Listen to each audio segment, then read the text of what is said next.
Hey, what's up everyone? I hope you're having an awesome day today. I am the Wanderer and we are back with the Brawlers Arena. Today I've got a pretty sweet looking list. Again, this is one that's put in, it's just with cards that I own because obviously wild cards are crap and I cannot seem to get wild cards to save my life. So that being said, we got a pretty cool looking one here. Today our Brawler is Eutropia the Twice Favored. She's a 2/2 for 1 a green and a blue, and she has Constellation. And her Constellation effect is whenever an enchantment enters the battlefield under your control, put a +1/+1 counter on target creature. That creature gains flying until end of turn. And oh, you might see with this paw print here that we actually we happen to have a companion alongside her, and our companion today is Karuga the Macro Sage. I've wanted to build a companion deck with him for a while, and I started throwing this one together and realized that a lot of the stuff that I was putting in was that 3 mana cost or greater qualification. So I figured I cut out some of the 2 and 1 drop stuff, and this is what we came up with. His companion is that your starting deck has to contain cards with converted mana cost 3 or greater and land cards, which ours obviously does at this point. When he enters the battlefield, you draw a card for each other permanent you control with converted mana cost 3 or greater. And so when he enters the battlefield, if we have a bunch of these on here, we're going to draw a bunch of cards.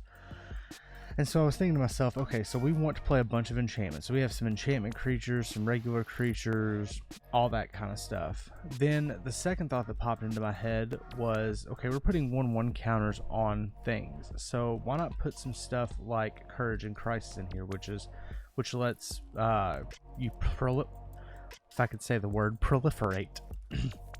We also put in Evolution Sage because we can proliferate counters whenever land enters, and then I was like, okay, well, let's play multiple lands with the Sousa. So that's about the extent of the proliferate. Didn't want to go too far into that because it's not that much of a difference. But we're playing like Gyre Engineer, Chromatic Lantern, Farfinder, Heraldic Banner, all these like mana rock things. Solemn Simulacrum, Migration Path is in here. So I'm playing those just to kind of like get us up in mana quicker. And then at the point at which I thought like, okay, Karuga would be great. Then I thought about, okay, what about Lore Scale Coatl? Whenever you draw a card, put a 1/1 counter. So like if I play him on turn 3, turn 4, 5, play a bunch of other like 3-drop things, then bring him into my hand and cast him, say on turn 8 when we have 8 mana, right, as the slow hand. By that point, we probably have 5 or 6 things, which means we throw 5 or 6 1/1 counters on him, which means that we can then attack for a whole big bunch.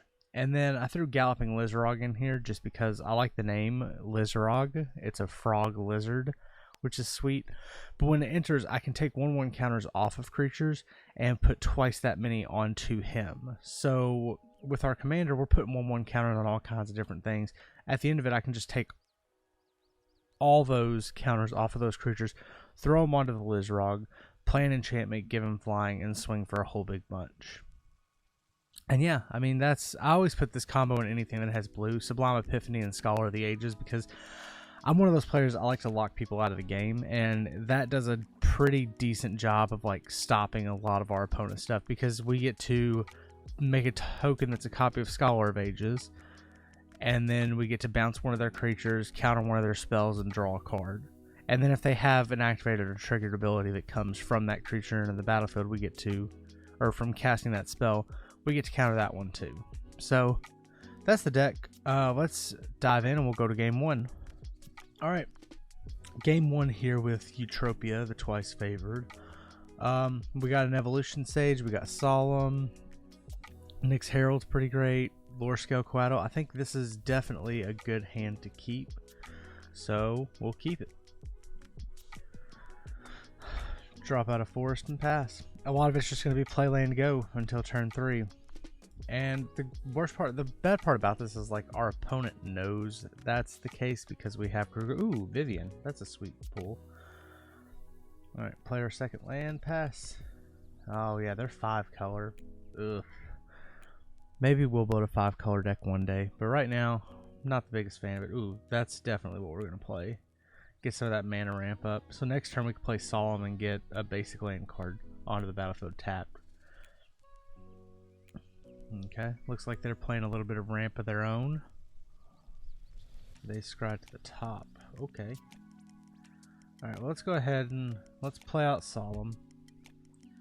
Get our basic land. We're going to go ahead and grab a forest. Yes, take action. There's the forest right there. Boom. Battlefield tapped. Now hopefully we draw a land. And the reason I want to draw a land here is because then we can play Eutropia Twice Favored and Nyx's Herald. Okay, so we didn't get our land drop. I think the better play for us this turn is going to be this Vivien Monster's Advocate, because it lets us cast creatures from the top of our library, and it lets us make a 3/3 token and put a Vigilance counter, Reach counter, or Trample counter on it. So we could throw that Vigilance counter on it. Yeah, I think we're going to play that Vivien this turn. And then cast your next creature spell this turn. No, make it a 3/3 beast. I think we're gonna give it a trample counter because it's gonna be one that's gonna attack. Opponent's tapped out, so we'll go ahead and attack. Now, if he had a creature with flying or something like that, then we would have put the reach counter on it just to be able to block and mitigate some of that damage. Eat to extinction our Vivien. Oh man. That's okay. I mean, better they wasted on that than something else. Alright, we got a Teferi's Ageless Insight, which is going to help tremendously with its lower scale collateral. But I think we need to draw some cards, which we don't really have a way of drawing. So I think we're going to play Eutropia. Get our commander on out here, and then we're going to go ahead and attack for 5.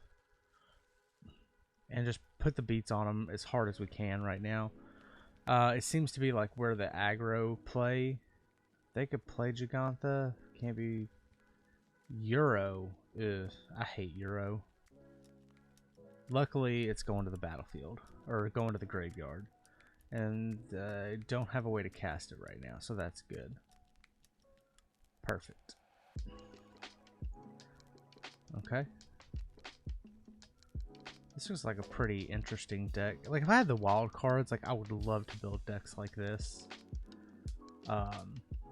But unfortunately, I don't have the wild card supply, so it's hard. Alright. Well, we need to get some enchantments down. So, turn enchanted creature or enchantment creature, which none of mine are. Power is equal to my devotion to green, which right now, so it'd be 3 when she's out. Each other creature enters the battlefield with an additional 1/1 counter.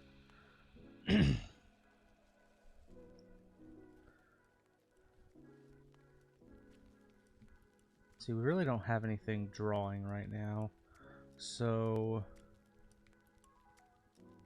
I guess let's play. Renata gives us the most for our mana. And it's a creature that comes out, so we'll do Renata. Eutropia will trigger Constellation. We're gonna throw it on this Trampling Beast.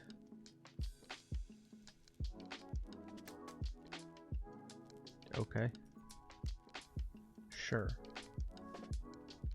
And then we're just gonna attack with everything. Does that gain him life? How did he gain life? Euro. I forgot Euro gains life, and he's going to play Euro again. Calyx. Never mind.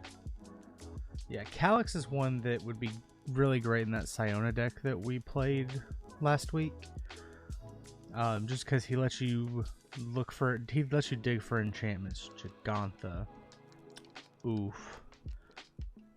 Alright, so I think this turn, hopefully we draw a land. Exile target creature or enchantment you don't control until target enchantment leaves the battlefield. Okay, I think Thas is our play here. Creature or enchantment you don't. He's just gonna exile her. That's okay. We'll get a land with Solemn. We'll get to put counters on things. Yeah, I mean, we're going to get rid of Calyx this turn. So we'll play Thassa. Constellation. We're going to put it onto Solemn. That was a mistake. We should have actually put it on Eutropia because...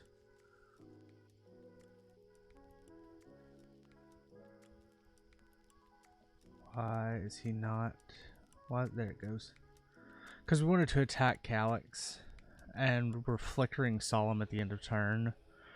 So putting the counter on him is kind of useless at that point. And there's no sense in flickering Eutropia. So, it's okay. We live and we learn. Let's grab... Yes, we're definitely going to search our library for a basic land.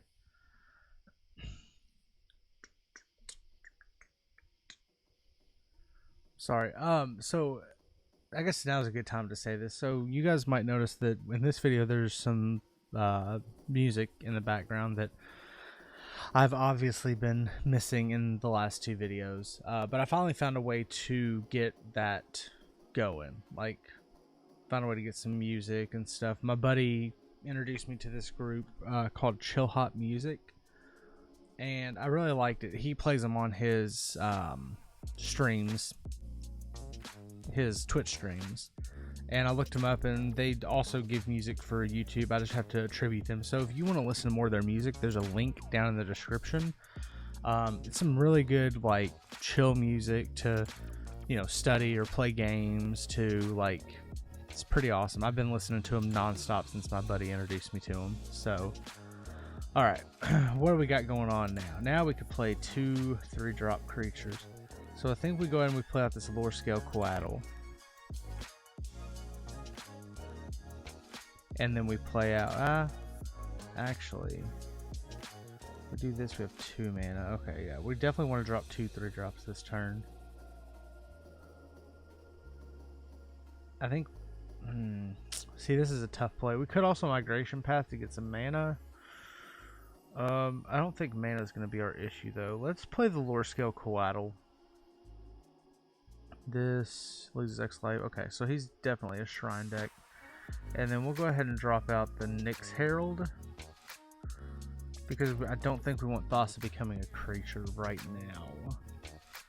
Eutropia is going to put it on herself. And then we're going to attack with everything. And then Thassa is going to flicker our Solemn. And this time we're going to get a forest. I think we have this game. Yeah, we're definitely taking the action. Grab a forest. I mean, he's going to search for a shrine. Put it on the battlefield. Okay. And then those all trigger. Which I'm cool with. Like, unless he plays a board wipe here, which very well could happen. Yeah, there it is.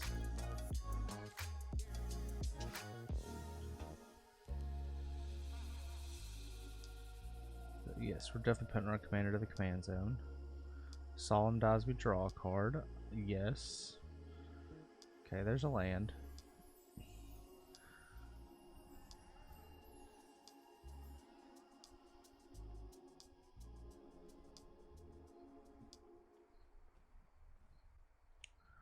I think we're going to play the Ageless Insight this turn.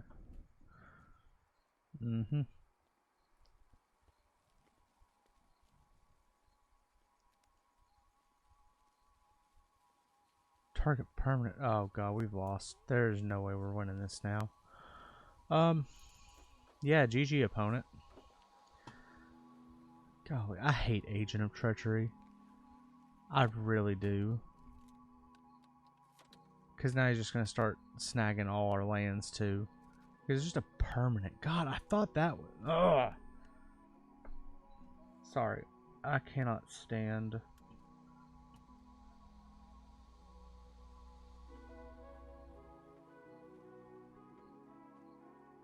Like, there's literally nothing we can do. We don't have... Like, I don't play removal in decks like this just because...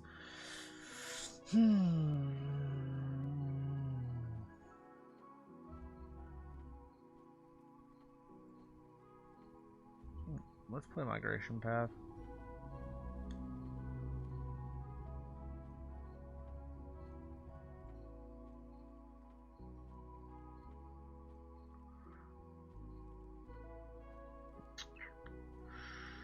And then we can't play him.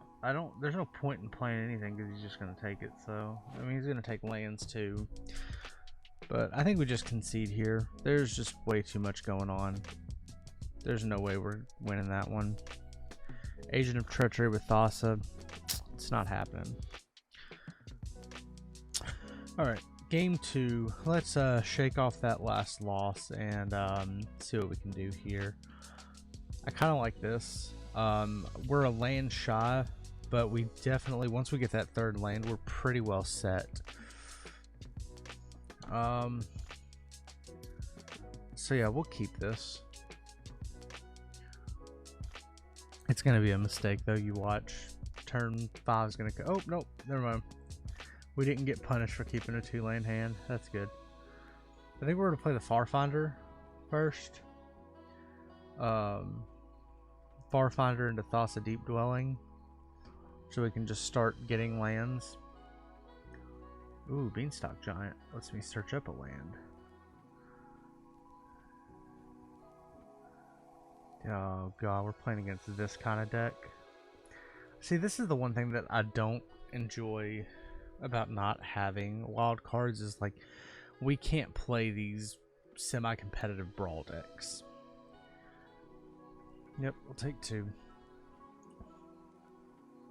Or we can go ahead and play a Souza and get our additional land drop. No, let's stick to the original plan. Let's Farfinder, grab a land. Obviously we're gonna search for a basic land. We weren't born yesterday. Then next turn we're gonna play a forest. Actually, we'll play the island that we got since that's what they know about. Play the island, play Thassa, flicker Farfinder, get another land. Rinse, repeat.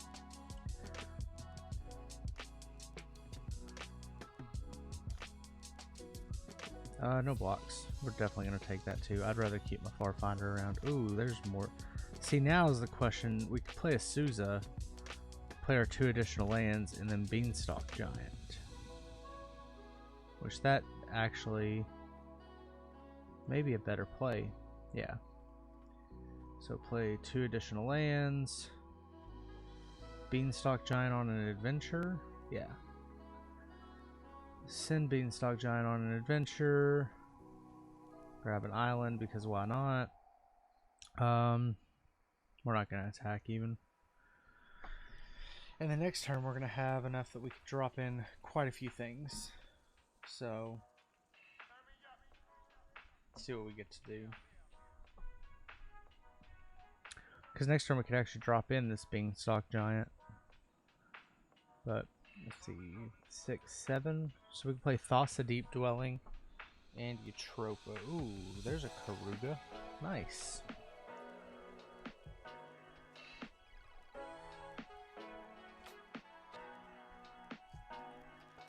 But then our opponent's just going to play Agent of Treachery and steal everything. I hate Agent of Treachery. A 3-2 coming at us. Nope, not coming at us. Never mind. Yep, coming at us. No blocks. We'll take 3. Alright. So, let's go ahead and let's play Eutropia. And then we'll play Thassa. Eutropia will target Azusa. And then we're going to attack with Azusa since she's flying. In step, Thassa will flicker Farfinder, which we'll get a land from. We'll take a forest this time. And next turn. See, Thassa is really great with enchantment creatures, which is probably something I need to up my count on. Because with more enchantment creatures, I can flicker non-human creature card from among them onto the battlefield. Ugh. I hate abilities like that. They're literally the worst.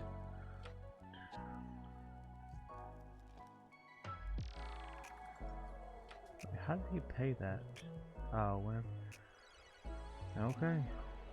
Yep. It's fine. Like, I hate abilities like that. Because they're, I mean, it's literally just like, oh, I'm gonna run the gamble and, was it 5 cards? Like, you almost look at a full hand of cards and then just put something onto the battlefield. It's so rough. Like, I would have been fine with this card if it just said whenever you tap an on-land permanent for mana, add 1 mana of any type that permanent produced. Like, I would be totally cool with that. But no, they decided to add an activated ability on top of it. This is another one that we're not winning, just in case you guys were wondering.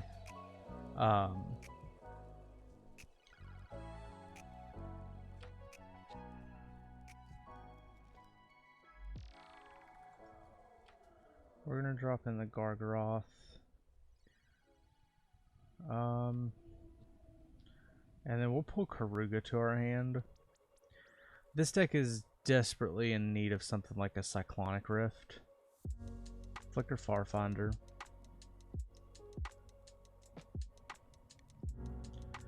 Yes, search for land. Like, something like a Cyclonic Rift would be fantastic right now. But obviously they're never going to put that on Arena because they're just not. Yep, they're going to do something and kill this Gargaroth. You watch. No, just did not know that existed. I mean, they have like 1 million mana right now. So there's cycle, put a trample counter on a creature. Yeah. And now's when they just play like Endra's Forerunners and we lose the game. See, this is, if you were talking with this player, I guarantee you some more phrases they would be saying is, oh my gosh, why are they playing blue-green like that? This is how you play blue-green. Like, yes, brother. But it's because I don't have wild cards. Honestly, this looks like it would be a fun deck to play. But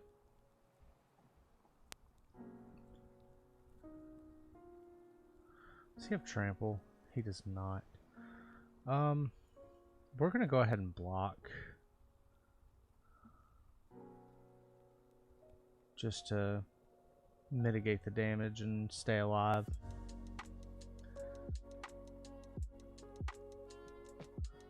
Alright, we're gonna play this. Let's see. We'd have 2 left over after that, so there's no sense in playing that. Enters the battlefield, draw a card for each other permanent with converted mana cost 3.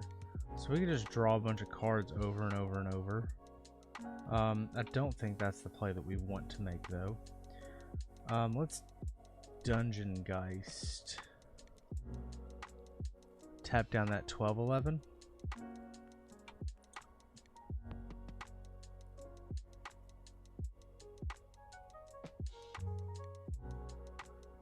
So yeah, we don't have a way of getting any more lands. Let's Karuga first and see what we draw.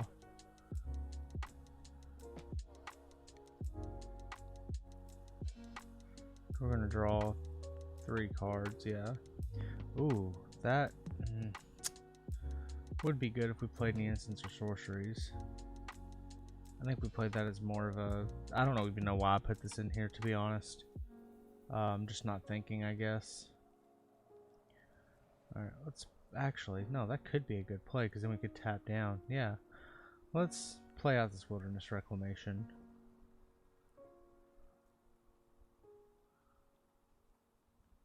Do we attack here? I don't think we can afford to attack because he has a 12/11. We're gonna Flicker Karuga.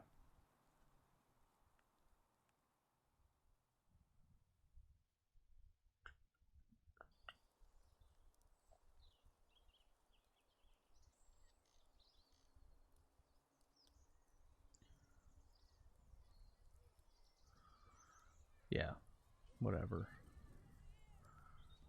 You do that. You get your big bad creature. Oh, you didn't hit a creature that time. Okay, so now we're going to draw 4 cards. And then we're going to have to discard, of course, but...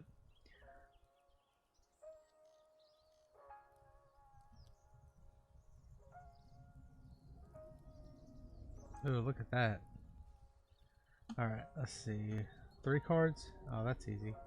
Gyre Sage isn't going to help any. Spinning Wheel. And... honestly, Simic Goldgate.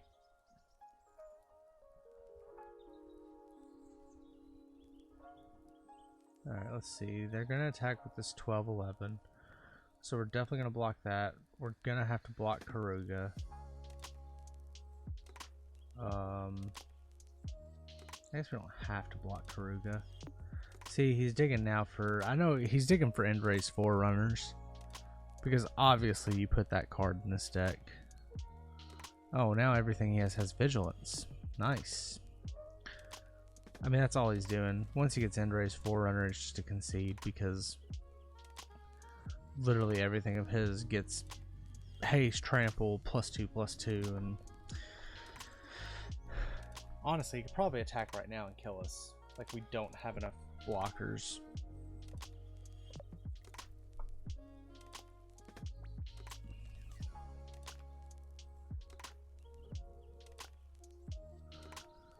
Oh no, other creatures have trample. Oh yeah, what is he doing? Like, there, yeah. You know what? I'm not even gonna give you the benefit of being able to attack. Like, you're literally just going for overkill here. Like you. That's one thing that frustrates me about Magic players is they always try to go for the overkill, and it's like I don't need the overkill. I literally just need you to play the game. Alright, here with game 3. We got 3 lands, we have something to ramp with, and a bunch of 4-drops. Yeah, we'll keep this. Why not? We'll play Spinning Wheel into Eutropia, into Renata with Mantle of the Wolf on her. Should be good.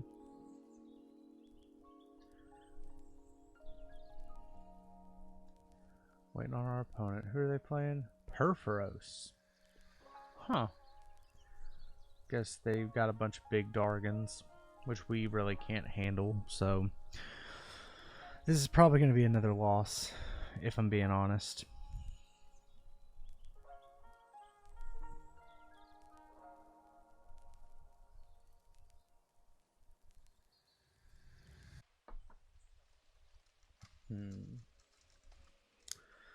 After this game, I think I'm going to call it after this game. I think I've been...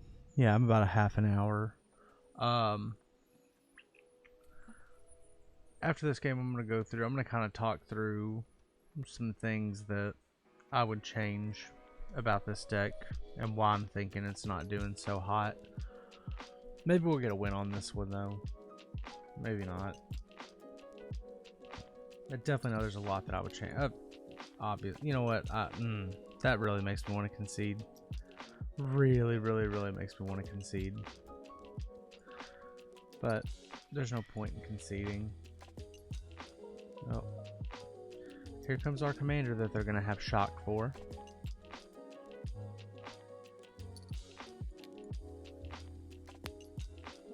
Man. Yeah, did I or did I not just call that? Did I or did I not just call that? The exact... oh my God. Nothing we can do. Yeah, there's no sense of pulling Karuga to our hand because we have to discard as well. Nothing we can do. Wow. That's all I can say. Wow. Sure. That's fine. Whatever. Oh my God.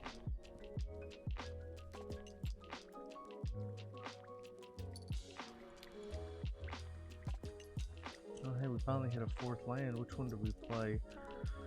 We're gonna play Solemn. We're gonna get another land. Obviously, yes. Gang. Okay. Now we got 5 mana. What are we gonna do with that 5 mana? We'll probably play the Elder Gargaroth.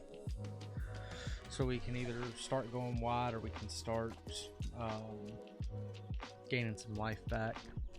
What is it? 3 to... and he doesn't even tap. Wow, he's about to throw 2 dragons out. No, Chandra's Incinerator, really? Huh. I think we're gonna block here. There's no sense in... he has Trample.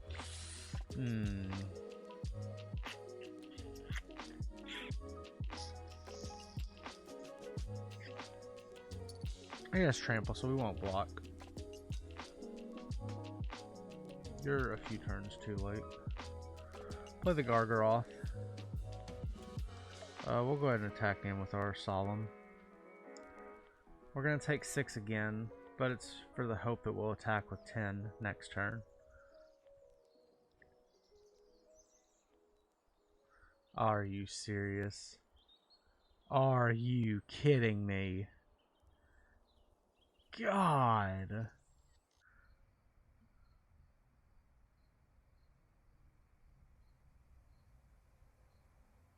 Okay, well, Renata's gonna die.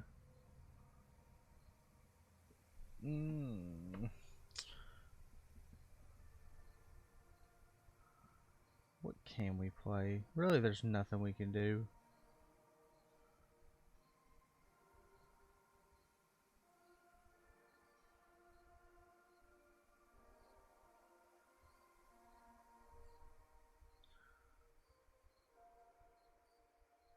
Let's go ahead and attack. Dumb mistake, but, you know, we've already lost the game. He's gonna pull out another, like, 7 burn spells to kill him anyway, so we might as well attack while we can. Oh, Fires of Invention. Gotcha. Obviously.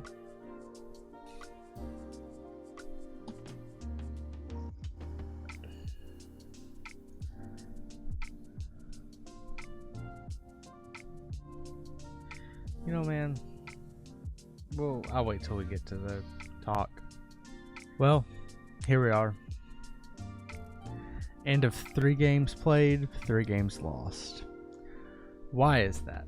So, the few things that I would change now, having gone through and played, because in the test games that I played, things went pretty well. But I guess we just didn't play against strong opponents, or their decks were about the same as ours and we're just a bunch of stuff thrown together. So I could probably go through and play about 4 or 5 more and get some wins under my belt with this.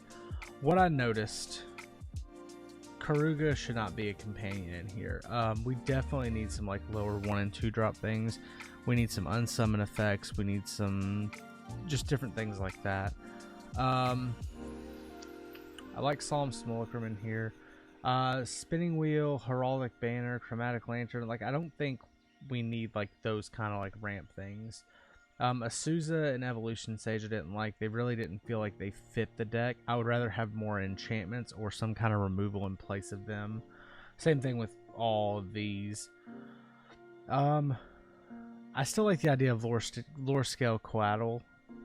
Just because like I feel like we will end up drawing a lot as time goes on.